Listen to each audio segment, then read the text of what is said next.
January 9, 2022. I woke up today way before the sun came up. It was a bitter cold morning here in the mountains. I reluctantly got out of bed. My feet jumped back as they hit the icy cold floor. I quickly tied my new robe my husband got me for Christmas. He said he got it because I'm always cold, which I am.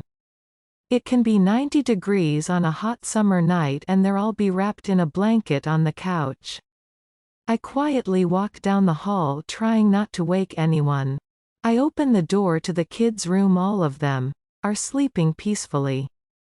The baby is hanging halfway off the bed. Like usual, that child can never just sit still or in this case lay. I remember when I was pregnant with her. I didn't get a wink of sleep towards the end. She was always kicking and moving. There were many nights I would pray, "Please God, tell her to settle down so I can get some sleep." I even tried to sing her to sleep a couple of times. She would quiet down, but once I stopped, she was back at it. Probably wanting another song. I put her back in bed and kiss her little forehead. I went downstairs, turned on the coffee pot and lit my new candle. It's a warm vanilla scent. It might seem boring to some of you, but I like simple scents. Especially this early in the morning. The beeping of the coffee machine always sends a thrill right through me. Like when you hit the buzzer at the county fair and win the giant bear. I grab my favorite coffee cup. But just know I say all my coffee cups are my favorite. That is because I only buy cups that make me happy. This one is very simple compared to my others. It is white with little black specks all over it. On the front, etched in silver and gold, is my first initial. H. I always wished growing up that I had a cooler name. Some of my friends had those necklaces with their names on it. They always looked so pretty with their fancy G's, L's and Y's. But my name had none of that. Just straight plain letters. I moved to the living room and opened the curtains. I just stood there looking out. The sun still hadn't come up yet, but the moon was so full I could see it casting a beautiful blue and violet glow over the fresh snow. It was still snowing, big fluffy flakes. The dog had woken up and was nudging me. I slid on my husband's boots and took the dog out to do his business. He loves the snow. He jumped and rolled all in it. He even tried to eat the snowflakes as they came down. I couldn't help but look up and feel them fall on my face. It looks like the Twilight Zone on one of those sci-fi movies. I called him back in. He would stay out there for hours if I let him. But I don't have fur like he does. And I was cold. I dried him off and got him some breakfast.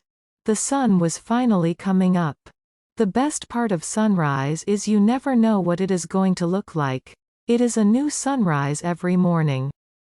A different shade of colors. The clouds either surrounding it like a beautiful ocean in the sky, or it can be completely clear. Today it was a beautiful mix of orange and pink with a little red. I'm so glad I won the argument to put 2 big windows in the living room. With a view like this, small windows just wouldn't do it justice. Normally John would be here watching it with me. But he was working late last night. It is the beginning of the month and that means new books need to be made and shipped out.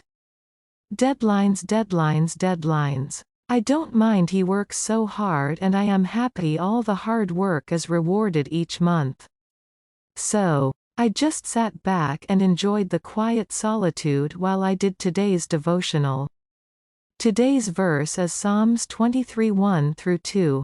The Lord is my shepherd, I shall not want. He makes me lie down in green pastures. He leads me beside still waters. Psalms 23 is my favorite psalm. I almost have it completely memorized. I recite it whenever I feel overwhelmed or anxious. The first one up was the 5-year-old. He has always been my early riser. We snuggle on the couch while I finish my Bible study. Cole is my easy child, he doesn't need much in the morning. Just cartoons and to play fetch with the dog. Unlike the 3-year-old who wakes up demanding food and water like she just spent 3 days in the Sahara Desert. I normally don't see the 2 teenagers before noon. And lucky for me, they can fend for themselves. I went upstairs to get ready for the day. My husband is still sleeping. I crawled into bed next to him and told him it was time to get up. He moaned and groaned but eventually got up. He asked me what time I got up.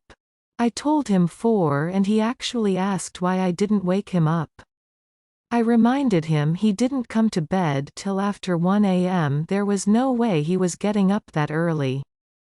I tried to roll out of bed, but he pulled me back in. 5 more minutes, he said. I agreed, 5 more minutes. As we laid there all curled up. He couldn't help but complain about that streak of light that hits him right in the face every morning. Why did you need so many windows in this house, he asked me. I told him because I wasn't a hermit like him. Then I hit him with my pillow. He tacked me and started to tickle me. I hate being tickled. I playfully yelled for the little kids to come help me. They rushed in yelling pillow fight. I couldn't help falling in love with him all over again as I watched him wrestle with the kids.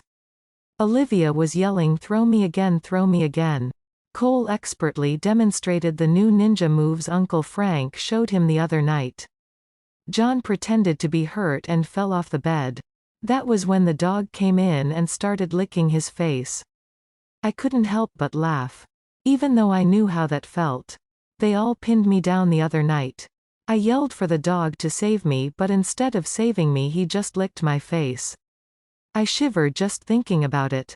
Yuck. Doggy breath. John caught me laughing and to get back at me he told the kids to get me. My oldest daughter Annabelle came in to tell us how lame we were and to remind us that some people are trying to sleep. Me being the good parent I am. Threw my pillow and hit her right in the face. So now there were 5 people in my not-so-big queen-size bed having a pillow fight. Not a bad way to start the day if I do say so myself. After breakfast the kids went outside to play in the snow. Even the big kids went out. I watched from the kitchen window while I did the dishes from breakfast. John came in and gave me a kiss goodbye and off to work he went. By 9 o'clock the kitchen was clean. Laundry was in the wash and it was time for me to get some work done. I went into my office, opened the shades and lit another candle. This time a cashmere plum scent. Still not that strong, but it helped me pep up for my long day of editing. I'm really excited about this new book. It is number 9 if you can believe it. I never thought I would get past my first one, let alone become a bestseller. I still have to do a double take when I see my books in the store. Well, that's enough procrastinating for one morning. I'll see you tomorrow. Sincerely, Plain H.